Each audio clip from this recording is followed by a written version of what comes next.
Hello, my name is Major Reisman. I'm actually a retired major, 23 years in the Army, active and reserve time. I'm an RN family nurse practitioner. I'd like to go over some events that took place for the last 3 months. I don't have a teleprompter in front of me like our Commander-in-Chief has, but this is my first experience with YouTube, so bear with me. I've been in nursing for over probably 35 years, out of grad school for 30 years, like I said, 23 years U.S. Army. About 3 months ago, I was picked up by a company called Worldwide Language Resources. I was their first medical officer. I work with a very fine gentleman in a former 18 Delta, which is a Special Forces medic, the best of the best, Perry Turbin. Outstanding gentleman, just recently retired from the U.S. Army. I was brought in by Worldwide. They're based out of Fayetteville, North Carolina. They do an outstanding job, I might add, as far as doing translation services for our troops out in the field in Afghanistan for different languages out there. And also they provide the postal services, for which they do an outstanding job. However, they did lose one of my pieces of mail, but it's neither here nor there. Basically, I was brought on board. I met the CEO of the company, Larry Costas. When I met him, I was their first medical officer. I was reassured if I had any issues, I'd come to him directly. I was brought on board, flew into Bagram Airbase, where we set up the clinic. Our job was basically run sick call for the contractors. And that was my job, basically, as a nurse practitioner, was see the patients there, the contractors. The military is obligated to basically take care of resuscitated care for major injuries, such as IED injuries, I guess mortar attacks, crushing chest pain, that we call resuscitated care or life, limb, or eyesight type of scenarios.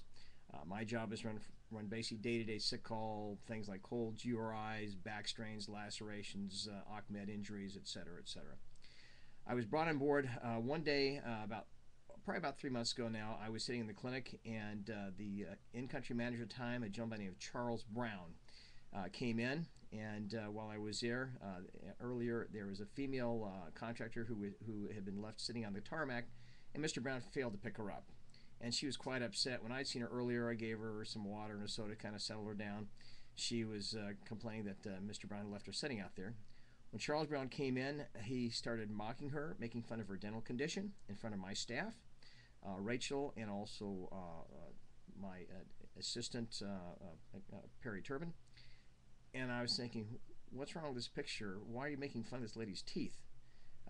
With that said, within an hour, literally, we had a foreign national come to the door, and since we were translation services, the gentleman had a facial tic, and it was obvious. You could see the facial tic on his face. He was twitching, and at the time when the patient was there, an individual was there, Charles Brown made fun of and mocked this individual.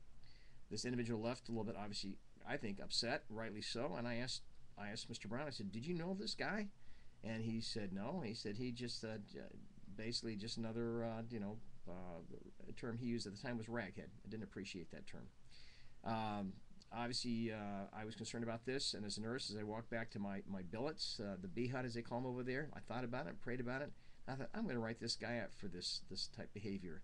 And in fact, I'd mentioned to the staff that they'd ever heard the term called ugly American. This is a classic example of why we're considered ugly, arrogant Americans overseas.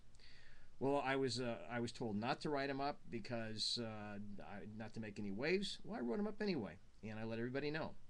Well, I was fired within 8 hours later. I was packed and flying back to the States for insubordination. Well, if I had to do it over again, I would have done it over again, because like I said, Larry Costa said I could come to him. They had every right to fire me. I didn't particularly care at the time, whatever, because I'm a nurse and I take my oath seriously.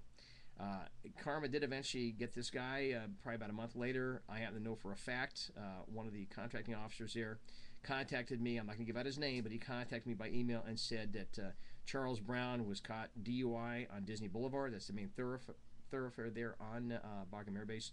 DUI, and basically was fired. So basically, that was my experience with Worldwide Language Resources, and I'm not too impressed with them at all. Would I go back and work for them? Most certainly, because even I feel like bad companies need good medical care. While the time I was there, I met a gentleman called Mohammed Ahmed. He is the CEO of a company called Amina, A-M-I-N-A, Amina Corporation, and a subdivision is a medical clinic there called S3 Medical. They have like a double connex at the end of the runway. Their primary function, for the most part, is to screen the foreign nationals who work on the base for tuberculosis and HIV. And that's very important because they have a lot of laborers that work there that need to be screened.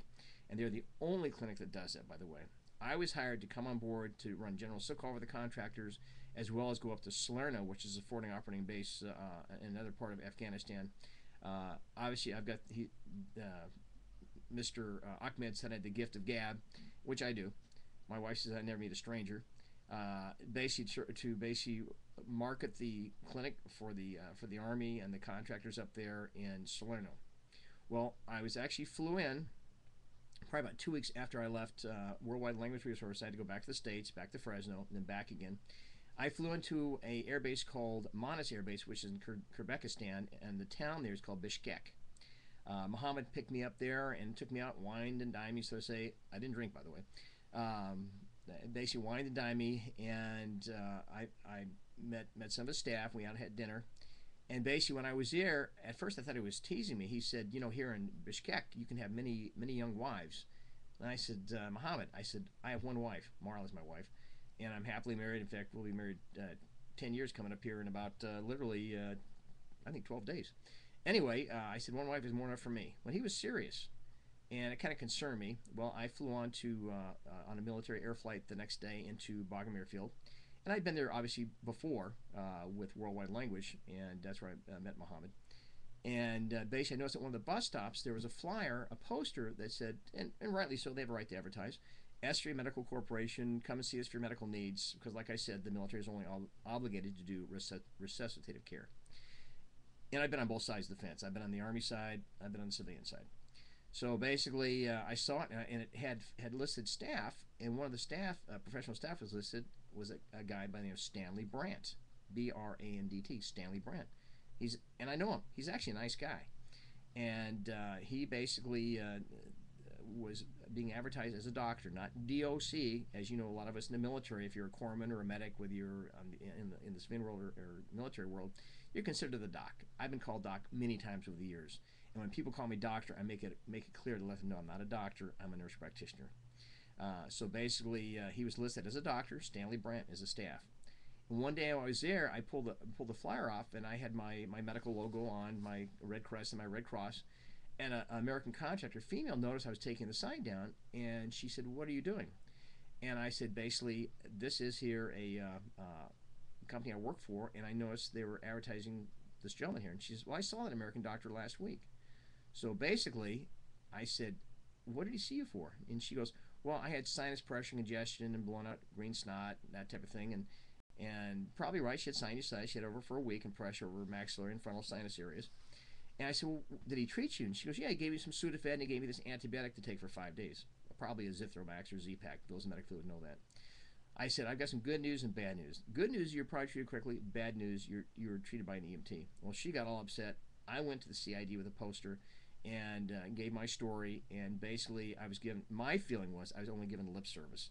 They said they were very, very concerned because basically this is medical fraud. That is plain and simple medical fraud. This is not like a Blackwater issue where people are being blown away in an intersection by contractors, or an armor group thing where basically they had a drunken Jimmy Buffett party at the Kandahar embassy. No. But again, it's wrong. It's just simple and wrong. I came back and basically let people know about this.